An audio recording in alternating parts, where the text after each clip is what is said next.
बाबा जी और हुजूर जी की प्यारी संगत जी, राधा स्वामी जी, स्वागत है आपका हमारे चैनल सतगुरु का ज्ञान में।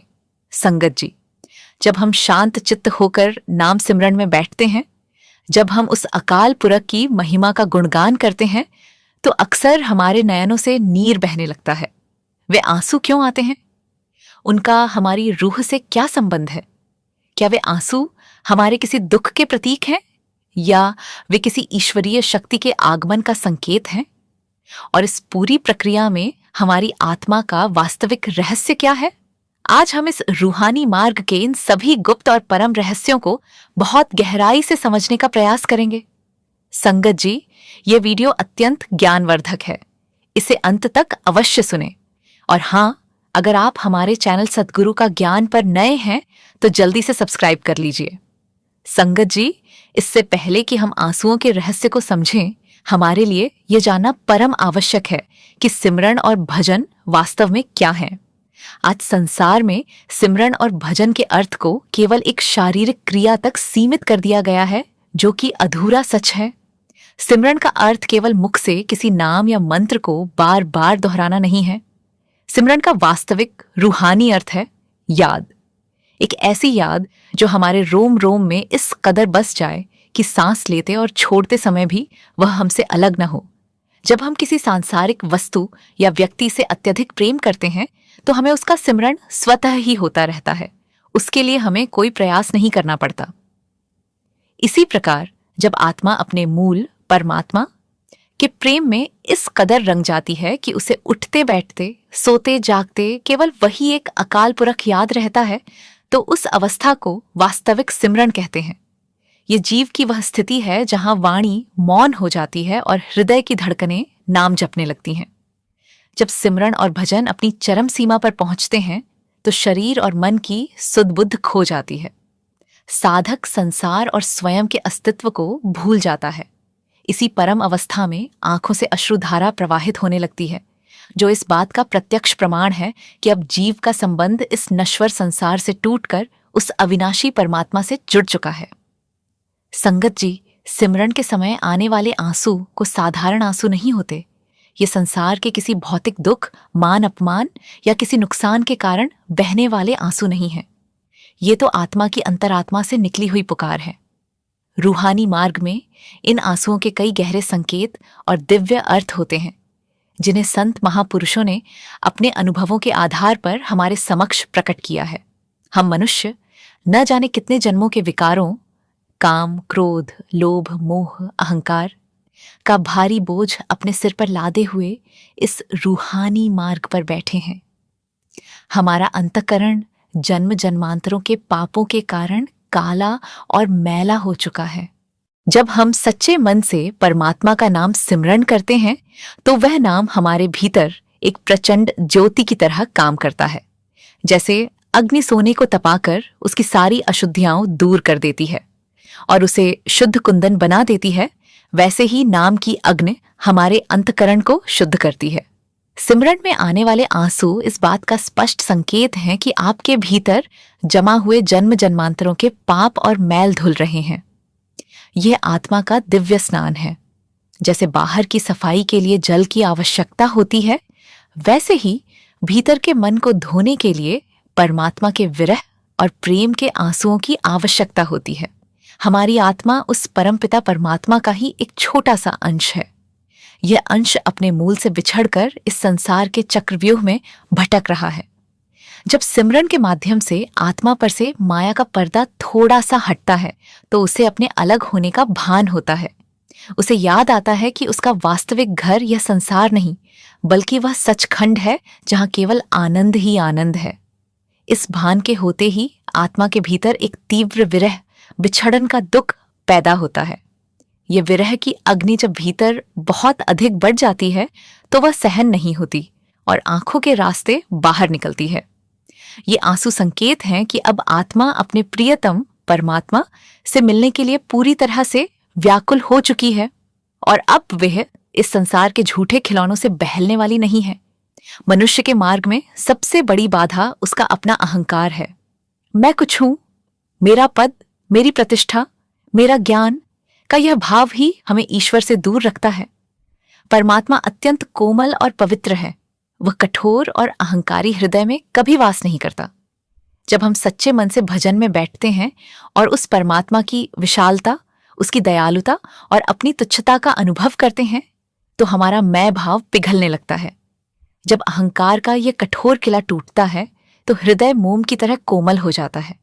उस कोमलता के आते ही आंखों से अश्रु बहने लगते हैं। यह इस बात का संकेत है कि साधक अब अपनी चालाकियों को छोड़कर पूरी तरह से शरणागति की ओर बढ़ रहा है। वह परमात्मा के सामने स्वीकार कर रहा है कि दाता, मैं कुछ नहीं हूं, जो कुछ है वह तू ही है। जब भजन करते करते भक्त पर परमात्मा की असीम कृपा होती है तो उसका हृदय एक अनूठे आनंद और दिव्य प्रेम से भर जाता है। उस अलौकिक आनंद को संभालने की क्षमता इस हाड़ मांस के भौतिक शरीर में नहीं होती। वह प्रेम इतना तीव्र, इतना प्रगाढ़ होता है कि वह आंखों से अश्रु बनकर छलक उठता है। इन आंसुओं में एक अद्भुत, अकथनीय शांति होती है। संसार के दुखों में रोने के बाद मनुष्य थका हुआ और कमजोर महसूस करता है, उसका सिर भारी हो जाता है। लेकिन सिमरन के इन आंसुओं के बहने के बाद साधक को कोई कमजोरी महसूस नहीं होती, बल्कि उसका मन हवा की तरह हल्का, पवित्र और प्रफुल्लित हो जाता है। यह संकेत है कि परमात्मा ने आपकी हाजिरी को स्वीकार कर लिया है।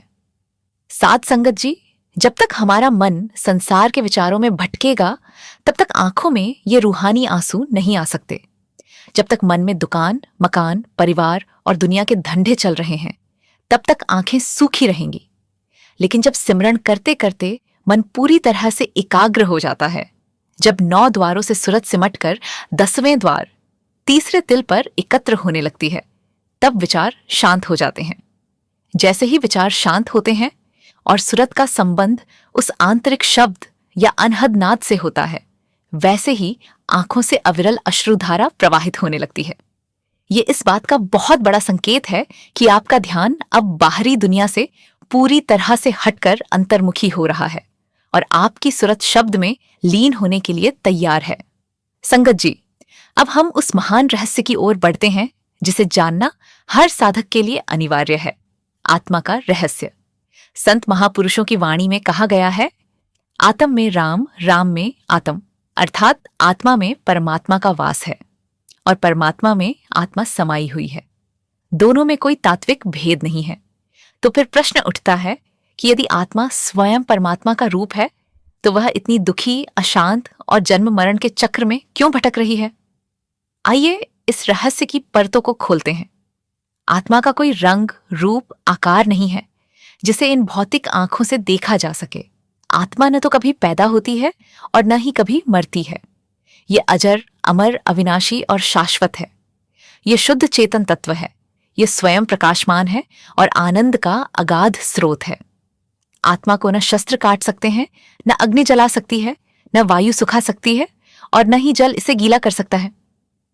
यह उस परमपिता परमात्मा की अंश है, जैसे सूर्य की एक किरण सूर्य का ही रूप होती है। जब यह शुद्ध और निर्मल आत्मा इस भौतिक संसार में आती है, तो यह स्थूल शरीर को धारण करती है। इस शरीर को चलाने के लिए इसके साथ मन और इंद्रियां जोड़ दी जाती हैं। इस संसार में आने के बाद आत्मा पर माया का एक बहुत बड़ा गाढ़ा पर्दा पड़ जाता है। आत्मा चेतन है, लेकिन वह इस संसार में मन के अधीन हो जाती है। मन स्वभाव से चंचल है और वह हमेशा नीचे के भोगों, वासनाओं और सांसारिक सुखों की ओर भागता है। मन इंद्रियों के माध्यम से संसार के रूप, रस, गंध, शब्द और स्पर्श में फंस जाता है। चूंकि आत्मा मन के साथ पूरी तरह जुड़ जाती है, इसलिए वह स्वयं को यह भौतिक शरीर ही समझने लगती है। वह भूल जाती है कि वह एक अमर आत्मा है। वह सोचने लगती है कि मैं अमीर हूं, मैं गरीब हूं, मैं सुखी हूं, मैं दुखी हूं। यही आत्मा का सबसे बड़ा भ्रम है, जिसे आध्यात्मिक भाषा में अज्ञानता कहा जाता है। इसी अज्ञानता और कर्मों के जाल के कारण आत्मा 84 लाख यों के चक्रव्यूह में फंस जाती है। एक शरीर छोड़ती है, दूसरे में प्रवेश करती है। यह भटकाव तब तक चलता रहता है जब तक कि उसे कोई पूर्ण सद्गुरु नहीं मिल जाता।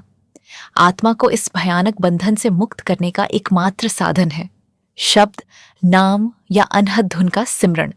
जब किसी जीव पर अकाल पुरख की परम दया होती है तो उसे अपने जीवन में एक पूर्ण गुरु की प्राप्ति होती है। गुरु जीव को नाम की दीक्षा देते हैं, जिसका अर्थ है कि वे उसकी सोई हुई आत्मिक चेतना को जगाने का मार्ग बताते हैं। जब साधक गुरु की बताई हुई जुक्ति के अनुसार रोज अभ्यास करता है तो धीरे धीरे मन शांत होने लगता है। जैसे जैसे मन शांत होता है, आत्मा पर चढ़ी हुई जन्म जन्मांतरों के कर्मों की मैल उतरने लगती है। जब मैल साफ होती है तो आत्मा को अपने वास्तविक स्वरूप का बोध होने लगता है। उसे अनुभव होता है कि मैं यह शरीर नहीं हूं, मैं तो उस अविनाशी परमात्मा की संतान हूं। इसी को आत्म साक्षात्कार कहते हैं। साध संगत जी, संत महापुरुषों ने सिमरन के दौरान आने वाले आंसुओं और साधक की रूहानी अवस्थाओं को बहुत ही सूक्ष्मता और गहराई से समझाया है। रूहानी मार्ग में आने वाले इन आंसुओं को मुख्य रूप से 3 श्रेणियों या चरणों में विभाजित किया जा सकता है। इन चरणों को समझकर कोई भी साधक ये जान सकता है कि वह इस समय अध्यात्म के किस मुकाम पर खड़ा है। प्रारंभिक अवस्था, जब कोई जीव अपने पूर्व जन्मों के संस्कारों या गुरु की विशेष कृपा से पहली बार सिमरन के मार्ग पर गंभीरता से कदम रखता है, तो गुरु का ज्ञान उसके भीतर एक दर्पण की तरह काम करता है। उस दर्पण में साधक को अपने भीतर की सारी बुराइयां, कमियां और विकार साफ साफ दिखाई देने लगते हैं। उसे महसूस होता है कि उसने अपने जीवन का कितना कीमती समय सांसारिक प्रपंचों, निंदा, चुगली, ईर्ष्या और झूठे मान सम्मान में गंवा दिया। उसे अपनी भूलों पर गहरा दुख होता है। वह जब भी सिमरन में बैठता है, उसका हृदय भर आता है। वह परमात्मा के सामने अपने आंचल को फैलाकर रोता है, हे सच्चे पातशाह, मैं पापी हूं, अवगुणी हूं, मैंने हमेशा तेरी आज्ञा का उल्लंघन किया है, मुझ पर दया करो, मुझे क्षमा करो। साध संगत जी, ये पश्चाताप के आंसू आध्यात्मिक मार्ग के लिए बहुत जरूरी हैं। ये आपके भीतर के कबाड़ और मैल को साफ करने के लिए एक डिटर्जेंट की तरह काम करते हैं। जब तक जीव अपने पापों पर रोता नहीं है, तब तक उसका हृदय कोमल नहीं होता, और जब तक हृदय कोमल नहीं होता, तब तक उसमें प्रेम का अंकुर नहीं फूट सकता। मध्य अवस्था, विरह, तड़प और प्यास के आंसू। जैसे जैसे साधक नियमित रूप से सिमरन का अभ्यास करता जाता है, उसका मन संसार के रंग तमाशों से उपराम विमुख होने लगता है। अब उसे दुनिया की कोई भी बड़ी से बड़ी वस्तु, धन, दौलत या रिश्ता अपनी ओर आकर्षित नहीं कर पाते। उसे सब कुछ नश्वर और झूठा दिखाई देने लगता है। इस अवस्था में साधक के भीतर संसार से तो वैराग्य हो जाता है, लेकिन अभी परमात्मा की पूर्ण प्राप्ति नहीं हुई होती। ये बीच की अवस्था बहुत ही संवेदनशील और कठिन होती है। इस अवस्था में साधक के भीतर एक ऐसी तड़प उठती है जैसे जल के बिना मछली तड़पती है। उसे न दिन में चैन मिलता है और न रात में नींद आती है। वह जब भी सिमरन में बैठता है, नाम लेते ही उसकी आंखों से अविरल अश्रुधारा बहने लगती है। ये आंसू विरह के आंसू हैं। इस अवस्था के बारे में महापुरुष फरमाते हैं कि यह विरह का रोना संसार के करोड़ों हंसने से कहीं बेहतर है। यह विरह की अग्नि ही आत्मा को पूरी तरह से पवित्र करती है, जिससे वह परमात्मा में लीन होने के योग्य बन सके। इन आंसुओं में परमात्मा को खींचकर लाने की अद्भुत शक्ति होती है। उच्च अवस्था, आनंद, विस्मय और शुक्राने के आंसू, यह वह परम अवस्था है जहां भक्त और भगवान, आत्मा और परमात्मा के बीच की दूरी लगभग समाप्त होने लगती है। जब साधक विरह की अग्नि से गुजरकर पूरी तरह शुद्ध हो जाता है, तब उसकी सूरत 10वें द्वार को पार करके उस आंतरिक प्रकाश, दिव्य मंडल और अनहद शब्द, धुन का साक्षात अनुभव करती है। वहां पहुंचकर आत्मा को एक ऐसे रस, एक ऐसे अलौकिक आनंद की प्राप्ति होती है जिसके सामने ब्रह्मांड के सभी सुख अत्यंत तुच्छ और फीके प्रतीत होते हैं। उस आनंद का अनुभव करते ही साधक विस्मय, आश्चर्य की स्थिति में चला जाता है। उसका हृदय कृतज्ञता और शुक्राने के भाव से भर जाता है। इस अवस्था में जो आंसू आंखों से बहते हैं, वे आनंद के आंसू होते हैं। इस समय मुख से कोई शब्द नहीं निकलते, कोई प्रार्थना नहीं होती, केवल आंखें बोलती हैं, रोम रोम शुक्राना करता है और जीव उस परमात्मा के चरणों में पूरी तरह से विलीन हो जाता है।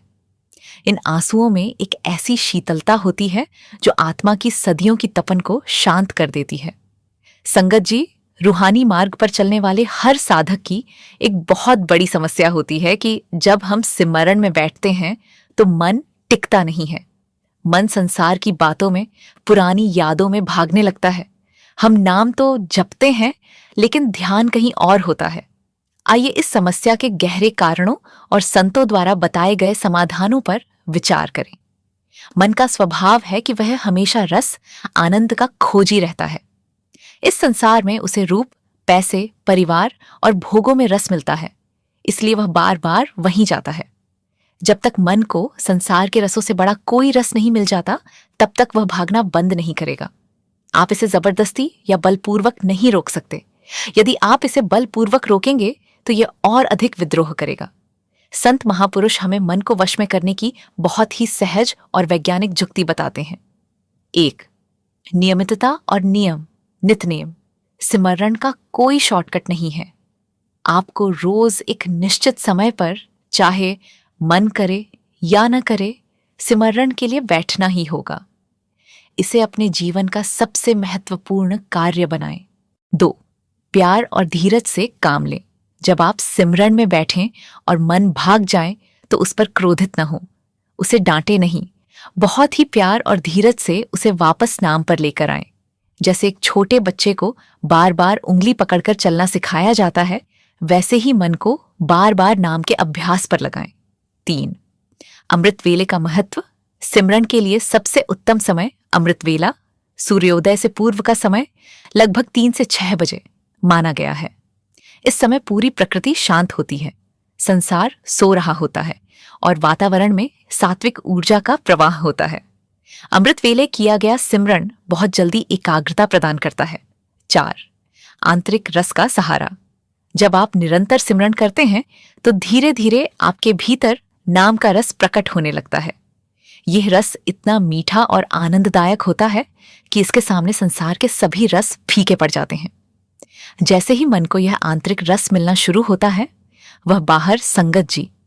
कई बार साधक इन गहरे रूहानी अनुभवों को सही ढंग से समझ नहीं पाते और कुछ ऐसी गलतियां कर बैठते हैं जिससे उनकी रूहानी प्रगति रुक जाती है। यदि सिमरन या भजन के समय आपकी आंखों में आंसू आते हैं तो आपको निम्नलिखित बातों का विशेष ध्यान रखना चाहिए। संगत जी, कई बार लोकलाज, संकोच या परिवार के सदस्यों के सामने आने के डर से साधक अपने भीतर उठने वाले इस रूहानी उबाल और आंसुओं को जबरदस्ती रोकने की कोशिश करते हैं। ऐसा भूलकर भी न करें। ये रूहानी आंसू कोई कमजोरी नहीं है, बल्कि यह आपके भीतर की रूहानी ऊर्जा का प्रवाह है।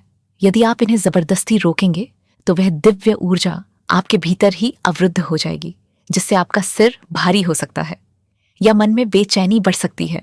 इन आंसुओं को पूरी स्वतंत्रता से बहने दें। संगत जी, यह अध्यात्म का सबसे कड़ा और महत्वपूर्ण नियम है। भजन सिमरन पूरी तरह से एकांत और अंतर्मुखता का विषय है। यदि आपको लगता है कि सिमरन में बैठते ही आपकी आंखों से आंसू बहने लगते हैं, तो यथासंभव ऐसे स्थान और समय का चुनाव करें जहां आप पूरी तरह अकेले हों। अपने इन आंसुओं को कभी भी दुनिया के सामने प्रदर्शित न करें। किसी को यह न दिखाएं कि आप कितने बड़े भक्त हैं या आप सिमरन में कितना रोते हैं। संतों का वचन है कि अपने भजन और अपने रोने को ऐसे छिपाकर रखो जैसे कोई कंजूस अपने धन को छिपाकर रखता है। यदि आप दुनिया की वाहवाही लूटने के लिए इसका प्रदर्शन करेंगे तो यह रूहानी दौलत तुरंत नष्ट हो जाएगी। ये आपके और आपके परमात्मा के बीच का अत्यंत निजी, गुप्त और पवित्र प्रेम है। संगत जी, जब किसी साधक को सिमरन में आंसू आने लगते हैं या कुछ अच्छे आंतरिक अनुभव होने लगते हैं तो मन बहुत चालाकी से उसके भीतर एक सूक्ष्म अहंकार पैदा कर देता है। मन सोचने लगता है कि देखो, मैं कितना भाग्यशाली हूं। मेरे साथ बैठे अन्य लोग तो सूखी आंखों से बैठे हैं, लेकिन मुझे परमात्मा के प्रेम में आंसू आ रहे हैं। मैं इनसे श्रेष्ठ हूं। साध संगत जी, जहां इस प्रकार का सूक्ष्म अहंकार आया, वहीं आपकी रूहानी प्रगति पर तुरंत विराम लग जाएगा। हमेशा अपने भीतर यही भाव रखें कि दाता, ये मेरी कोई योग्यता या कमाई नहीं है। मैं तो पापी हूं, अवगुणी हूं। ये तो मेरे गुरु की, उस अकाल पुरख की असीम अपार दया है कि उसने मुझ जैसे तुच्छ जीव को अपने चरणों में बैठने का अवसर दिया हमेशा दीनता और निम्रता के भाव में रहें। संगत जी, जब सिमरन करते समय आपकी आंखों से आंसू बह रहे हों, वह समय आपके जीवन का सबसे मूल्यवान क्षण होता है। उस घड़ी आपका मन संसार से पूरी तरह कट चुका होता है। वह अत्यंत कोमल और परमात्मा के सबसे नजदीक होता है। उस समय अपनी साधना को छोड़े नहीं, बल्कि अपने सिमरन की गति को और बढ़ा दें। उस कोमल अवस्था में उन आंसुओं के साथ अपने हृदय से जो भी प्रार्थना आप परमात्मा के चरणों में करेंगे, वह प्रार्थना बिना किसी बाधा के सीधे अकाल पुरख के दरबार में स्वीकार होती है। उस समय केवल नाम की याचना करें, संसार की नश्वर वस्तुओं को मांगकर उस अमूल्य क्षण को व्यर्थ न गंवाएं। संगत जी, इस पूरी सृष्टि का एक अटल और शाश्वत नियम है। जो वस्तु जहां से उत्पन्न होती है, वह घूम फिर कर अंततः वहीं लौटती है और वहीं जाकर उसे पूर्ण शांति मिलती है। बादल समुद्र से जल उठाते हैं और पर्वतों पर वर्षा करते हैं।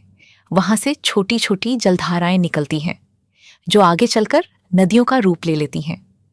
नदियां पर्वतों, पत्थरों, जंगलों और टेढ़े मेढ़े रास्तों से टकराती हुई, अनेक कष्टों को सहती हुई लगातार आगे बढ़ती हैं। उन्हें तब तक चैन नहीं मिलता, वे तब तक रुकती नहीं हैं, जब तक कि वे वापस समुद्र में नहीं मिल जाती। जैसे ही नदी समुद्र में विलीन होती है, उसकी सारी यात्रा समाप्त हो जाती है, उसकी अशांति मिट जाती है। समुद्र में मिलने के बाद नदी का अपना कोई अलग नाम, रूप या अस्तित्व नहीं रहता। वह स्वयं समुद्र ही बन जाती है।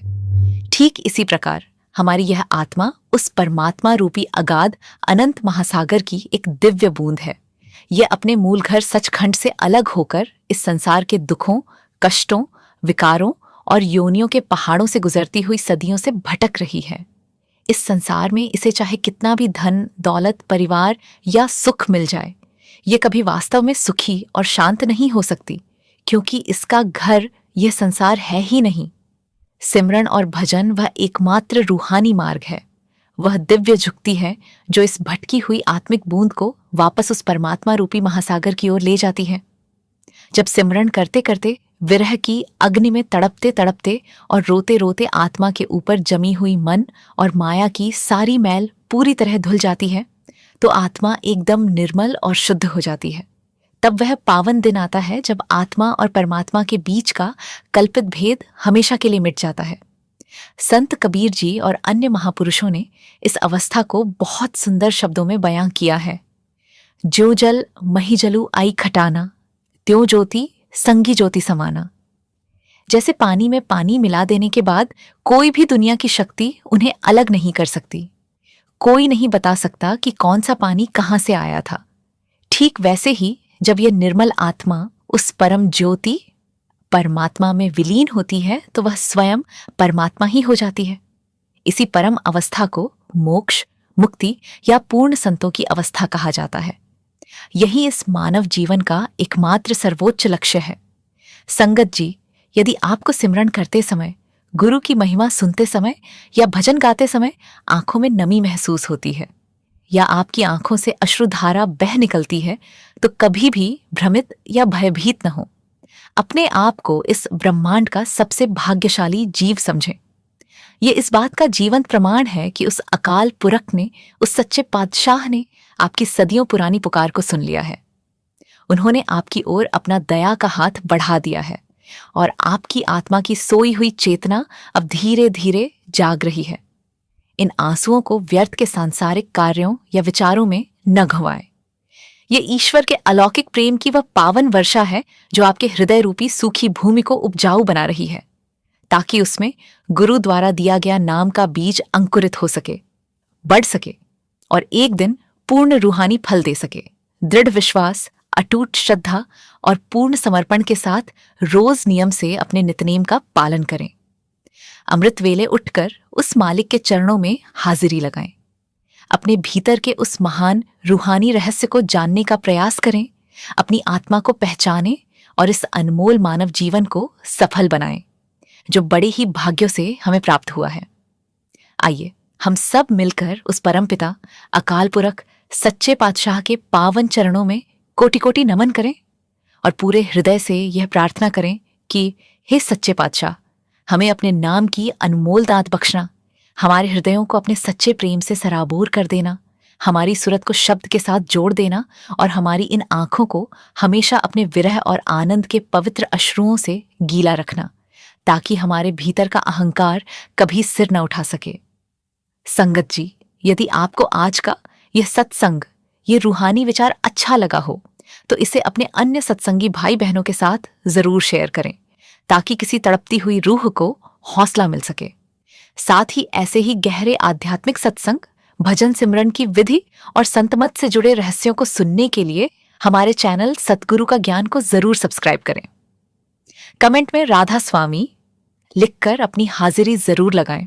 बाबा जी, आप सभी पर अपनी कृपा बनाए रखें और हम सबको भीतर की उस दिव्य धुन तक पहुंचने की शक्ति दें।